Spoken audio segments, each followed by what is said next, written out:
చిట్టాకు మనం పోయి మాట్లాడాలని అంటే కార్యకర్తలు ఎందుకు ఇంపార్టెంటు అని అనేది ఇప్పుడు ఇక్కడ తెలుస్తుంది. ఉత్తరప్రదేశ్లో మరొక దుర్ఘటన జరిగింది ఫ్రెండ్స్. ఏందని అంటే హర్షద్. నాకు తెలిసి ఇది మన జాన్ దుష్మన్లకు కూడా జరగవద్దు. అత్యంత మనం ఎవరినైతే ద్వేషిస్తాం చూడు వాడికి కూడా ఇట్లాంటి దినం రావద్దు అని చెప్పి నేను ఆ నీలకంఠుడిని కోరుకుంటా. ఎందుకు ఈ ముచ్చట చెప్తున్నానంటే హర్షద్ ఈ పోరడిది ఈ వీడియో కంప్లీట్గా వైరల్ అవుతుంది సోషల్ మీడియాలో. ట్విట్టర్ మొత్తం ఈ హర్షద్దే కంప్లీట్గా ఒక టాపిక్ నడుస్తుంది. కట్ చేసి సీనేంద్రబాయ్ అని చెప్పి మాట్లాడితే సొంత తల్లిని 3 చెల్లెళ్ళని సంపిన కిరాతకుడు అని చెప్పి ముద్రేస్తారు. అసలు ఎందుకు సంపిండు అని చెప్పి ఇప్పుడు మనం స్టోరీ చెప్పుకుంటే మీ కంట్లకైనా ఒక సుక్క పడకపోతే మీరు మనుషులే కారని అంట. ఇది చదువుతున్నప్పుడు నాకే పిచ్చిలేసింది. ఆ స్టోరీ వింటున్నప్పుడు అయితే అసలు ఇలా జాతి కులం మతం అని పక్కకు పెట్టి మానవత్వం గురించి జరిసే మాట్లాడబుద్ధి అయింది. ఏ మతానికి చెందినోడు ఎక్సెట్రా ఎక్సెట్రా పక్కకు పెట్టి మాట్లాడితే ఆయన ఏమన్నాడంటే నేను యోగి ఆదిత్యనాథ్ గారి కాళ్ళ మీద పడి ప్రార్థేయపడుతున్నా, పోలీసులు కూడా నాకు మద్దతు తెలపలే, నా ఇంటి పక్కల ఉన్న ముస్లిం కమ్యూనిటీయే, నేను పేరు తీసుకొని ఇక భయపడా, దంకే పే చోట్ ఉన్నది ఉన్నట్టు అన్కట్ అన్ఎడిటెడ్ మాట్లాడుతుంది చిత్రగుప్త, నా ఇంటి పక్కన ఉన్న ముస్లిం కమ్యూనిటీ నేను ముస్లిం అని చూడకుండా కూడా నన్ను చిత్రవద పెట్టినాయి అని చెప్పి పెట్టారు. కట్ చేసి సీన్ చేసి లోపలికి మనం ఎంటర్ అయితే ఒక హోటల్ రూమ్లో ఒక తల్లి 3 తన కూతుర్లను సొంత కొడుకు హతమార్చిండు. నోట్లో బట్టలు పెట్టి అలా నరాలు కట్ చేసి ఖతం చేసిండు. మాట్లాడడానికే నాకు జర నోట్లు వస్తలేవు ఇది ఏంద్రాబాయ్ అని చెప్పి మాట్లాడితే ఆయన ఏమన్నాడంటే నా ఇంటి పక్కోళ్ళే నా మీద దండయాత్ర చేసిండ్రు, నా మీద గంభీరమైన ఆరోపణలు చేసిండ్రు, నా చెల్లెళ్ళని హైదరాబాద్ బేస్డ్ ఒక ప్రాస్టిట్యూషన్ ర్యాకెట్కి అమ్మనీకి ప్రయత్నం చేసిండ్రు. ఇది నేను ప్రతి ఒక్క బీజేపీ కార్యకర్తను అడిగిన, లీడర్లను అడిగిన, పోలీసుల దగ్గరికి పోయిన మద్దతు కోసం నేను చెట్టుకు పుట్టకు గుట్టకు రాయికి మొక్కని చోటు లేదు, తిరగని జాగలేదు అని చెప్పి ఆయన కమ్యూనిటీనే ఇవాళ ముస్లిం కమ్యూనిటీనే ఆగ్రాలా ఆయన చెప్పిండు. వాళ్ళే నన్ను ఈ ఎక్స్ట్రీమ్ స్టెప్ చేసుకోనికి కారణం వాళ్ళే. నా కొంచెం డిఫరెంట్గా పోతుంది ఫ్రెండ్స్. నేను జర సెన్సిటివ్, నేను కనబడడానికి గంభీరంగా కనబడవచ్చు కానీ కోకలా ఉన్నమాట చెప్పాలంటే ఎవరికైనా చెల్లె ఎవరికైనా అమ్మ ఒక మాట రానికనే వెనక ముంగట అవుతాం. అసంటిది ఇక నెక్స్ట్ రేపు వాళ్ళు ఉండరు అని అంటే దీనికంటే పెద్ద సమస్య ఏమున్నది జిందగీలో.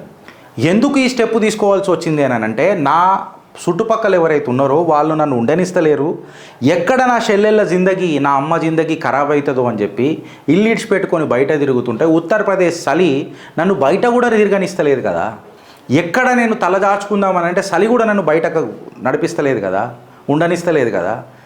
ఈ చలికి ఎండగట్టుకునే మా జిందగీలకు ఆడ ఇంటికి పోతే ఈ నా కొడుకులతో వచ్చిన లొల్లి ఎక్కడ మానభంగం చేస్తారో నా చెల్లెలన్న బాధకు దానికంటే మరణమే వాళ్ళకు శరణం అని చెప్పి ఇట్లాంటి ఎక్స్ట్రీమ్ స్టెప్ తీసుకున్నా అని చెప్పి డిఎస్పీకి చెప్పిండు.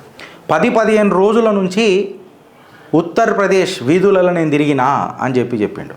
లక్నో పోలీస్కి చెప్పిండు. అసుంటి ముస్లిమ్స్లను మీరు వదలొద్దు అని చెప్పి యోగి ఆదిత్యనాథ్ గారిని ప్రాధేయపడుతున్నాడు.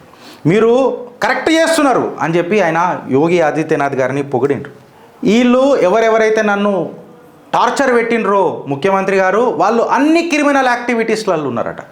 Weather it may be fake note కరెన్సీలు తీసుకోండి, లేకపోతే ప్రజలను దబాంచి ఎక్స్టార్షన్ చేసుట్లనే తీసుకోండి, మానభంగాలు చేసుట్లా తీసుకోండి, లేకపోతే ల్యాండ్ గ్రాబింగ్ తీసుకోండి.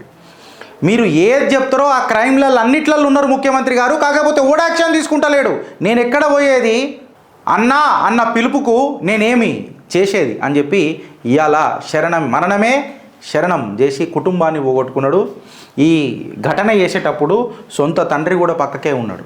దాని తర్వాత తండ్రిని ట్రైన్ ఎక్కిచ్చేసి నాయనా నీకు ఏజ్ అంత పెద్దగా లేదు, నువ్వు ఈ ఇన్వెస్టిగేషన్ తట్టుకోవు, మిగతాది ఏమవుతుందో నేను చూసుకుంటా అని చెప్పి పోలీసులకు వచ్చి లొంగిపోయిండు హర్షద్. అలా నాయన ఇంకా ఫరారులు ఉన్నాడు. ఇప్పుడు నేనేమంటానంటే ప్రతి భారతీయుడు ఏదో ఒక రకంగా ఒక కార్యకర్తనే. నువ్వు ఓటేసినప్పుడు నువ్వు ఖచ్చితంగా ఒక కార్యకర్తవే, లేకపోతే భారతీయుడివి. నేనేమంటానంటే ఆనాటి దిశ ఘటన తీసుకున్నా ఇది నా పోలీస్ స్టేషన్కి సంబంధించింది కాదు అనంటే కాలిపోయినా కుళ్ళిపోయినా శవం దొరికింది మనకు దిశది. అదే నాడు ఆడు 0 ఎఫ్ఐఆర్ బుక్ చేస్తే ఇవాళ దిశ మన కళ్ళ ముంగట ఉండకపోతుండేనా? నువ్వు ఎన్కౌంటర్ చేసినవచ్చు. ఆ లొట్టపీసు ముఖ్యమంత్రి మాటలకు చెప్తున్నా నేను. నువ్వు ఎన్కౌంటర్ చేసినవచ్చు. న్యాయం దొరికిందని చెప్పి సోషల్ మీడియాలో అని చెప్పి పెద్ద పెద్ద మాటలు మాట్లాడిరొచ్చు. నేను మాట్లాడుతున్నది ఏంటంటే న్యాయం దొరికిందొచ్చు బరాల్, ధర్మం దొరికిందా తల్లిదండ్రులకు అని అడుగుతున్నా. ఆ తల్లిదండ్రులకు ధర్మం దొరికిందా? న్యాయం ఎవడికి కావాలా? నువ్వు మళ్ళీ తిరిగి దిశని ఇచ్చినవా అని అడుగుతున్నా. ఇదే క్వశ్చన్ నేను ప్రతి దగ్గర అడుగుతూనే ఉంటా. న్యాయం ధర్మం రెండు ఉంటాయి ఆస్పెక్ట్స్. న్యాయం చేసినాం మళ్ళీ ధర్మం ఏడికివా? పోలీసు కూడా ధర్మం ఎందుకు చేయలే? ఆ ధర్మం ఆడు. రాజకీయ నాయకుల ధర్మం ఎందుకు చేయలే? తోటి ఓటర్వి నువ్వెందుకు చేయలే నీ ధర్మం? రాత్రి నీకు చేంజ్ అయిపోవాలి దేశం. కానీ నువ్వు మాత్రం ఆ దేశం కోసం ఓటేసేటప్పుడు లాంగ్ లీవ్ వేసుకొని పోతావు కుర్చీ మడత పెట్టి. మళ్ళీ నీ బాధ్యత ఎప్పుడు గుర్తుపెట్టుకుంటావు? ఇట్లాంటి హర్షద్ అయిదామా? ఏ క్రిమినల్ యాక్టివిటీ తీసుకొని భాగ్యనగర కేంద్రం అవుతున్నది అది. నా భాగ్యరేఖలు మారాలనంటే ఈ భాగ్యనగర్లా మన భాగ్యరేఖలు మారాలంటే, మన భాగ్యం మారాలనంటే నువ్వు బరువు బాధ్యత తీసుకోవాల్సిందే. ఇలా ఎన్ఐఏ రేడ్ చేస్తే హైదరాబాద్లో దొరుకుతారు. ఇవాళ హర్షద్ తన కుటుంబ సభ్యులను చంపుకుంటే దాని కనెక్షన్ హైదరాబాద్కి వెళ్తుంది. రోహింగ్యాలు ఫుట్బాల్ ఆడుకుంటారు ఇక్కడ కేటీఆర్ బొమ్మలు వేసుకొని టీషర్ట్లల్లా. హైదరాబాద్ భాగ్యనగరం. మన నాయకులు ఆల్ ది బెస్ట్. కొత్త నాయకులను తీసుకొని వచ్చి పెట్టురు. కార్యకర్తలను పట్టించుకోకూరు. సమస్యల మీద పోరాటం మనకు అక్కర్లేదు. మనకు కావాల్సింది కేవలం మన రాజకీయ భవిష్యత్తు. చిత్రగుప్తు మొదలెట్టినప్పటి నుంచి నేను ఒకటే మాట చెప్తున్నా. రాజకీయం అంటే లక్ష్యాలు కావు, రాజకీయం అంటే లక్షణాలు. ఒక పోలీసోడు కాకి డ్రెస్ వేసుకున్న పోలీసోడు తన పెన్ను పేపర్కి కరెక్ట్గా పనిచేసుడు మొదలెడితే ఎవడు రాజకీయ నాయకుడు, ఎవడు టెర్రరిస్టు, ఎవడు దొంగ, ఎవడు దొర? I have been requesting time and again to the department of police sir. మీరు కానీ మీ లాఠీకి పదును పెట్టుడు మొదలెడితే ఒక్కొక్క కోడు నచాంచి పియొచ్చు sir. And I have a great sympathy towards your department. మీ డిపార్ట్మెంట్ మీద నాకు అత్యంత సానుభూతి ఉంటుంది. దీని మీద చర్చ జరగాల. హర్షద్కి ఈసారి ధర్మమే జరగాల. నేను ఆ దేశ్ కా ఉపయోగి యోగి ఆదిత్యనాథ్ గారికి రిక్వెస్ట్ చేస్తున్నా, ఈసారి న్యాయం వద్దు సార్, ధర్మం కావాలి. ఈ ధర్మం ఎందుకు అని చెప్పి నేను మాట్లాడుతున్నా అంటే ఫ్రెండ్స్, ఒకసారి మీరు అర్థం చేసుకోవాల్సింది ఏందనంటే, మీకు ఇలా అర్థం కావాల్సింది ఏందనంటే, ఇలా నేను మాట్లాడతలేను. ధరంపూర్లా ఒక్క నిమిషం ఫ్రెండ్, ధరంపూర్లో జామా మసీద్ ఉన్నది. అది డెన్ ఆఫ్ టెర్రరిజం అంట. టెర్రరిజం అంటే దాన్ని ఏమంటారు? టెర్రరిజంని ఏమంటారు? ఉగ్రవాదానికి గుహ అయిపోయిందంట. ఇది నేను అంటలేను. అక్కడ హిమాచల్ ప్రదేశ్లో స్టేట్ బీజేపీ ఎవరైతే మన మైనారిటీ స్టేట్ చీఫ్ ఎవరైతే ఉంటారో జిలానీ గారు మాట్లాడుతున్నారు. జిలానీ గారు మాట్లాడిన మాట మేము ముంగట పెట్టిన, ఓపీ ఇండియాలో వచ్చిన కథనం మేము ముంగట పెట్టిన. జిలానీ గారు ఏమంటారంటే, హిమాచల్ ప్రదేశ్లో ఉన్న ఈ ధరంపూర్లో ఉన్న జామా మసీద్లా తిప్పి కొడతాడ కొంతమంది ఉన్నారా నా ముస్లిమ్సు, పక్క రాష్ట్రాలకే నుంచి ఫ్రైడే నమాజ్ అయిందంటే ఉరుకొస్తారయ్యా కార్లు బస్సులు అన్నేసుకొని. అంతమంది అసలు ఈ ధరంపూర్ జామా మసీద్లో నమాజ్ చదవనికి ఏడికైనా వస్తుర్రా అంటే పక్క రాష్ట్రాలకైనా వస్తున్నారట. సరే వచ్చి నమాజ్ చేసుకొని పోతే ఎవరికి ప్రాబ్లం లేదు, నువ్వు ప్రార్థన చేసుకొని పోతే ఎవరికి ప్రాబ్లం ఉంటుంది, ఏం ప్రాబ్లం లేదు. కాకపోతే నువ్వు వచ్చి హిందూ మహిళల మీద ఎప్పుడైతే నీ చెడు కన్ను పెడతావో ఆడ ప్రాబ్లం వస్తుంది. హిమాచల్ ప్రదేశ్ అనగానే మనకు ఆడ ఏ ప్రభుత్వం ఉండదండి, మనకందరికీ గుర్తు వస్తుందండి. దాని చరిత్ర ఏందండి? కాంగ్రెస్ హీనా చరిత్ర.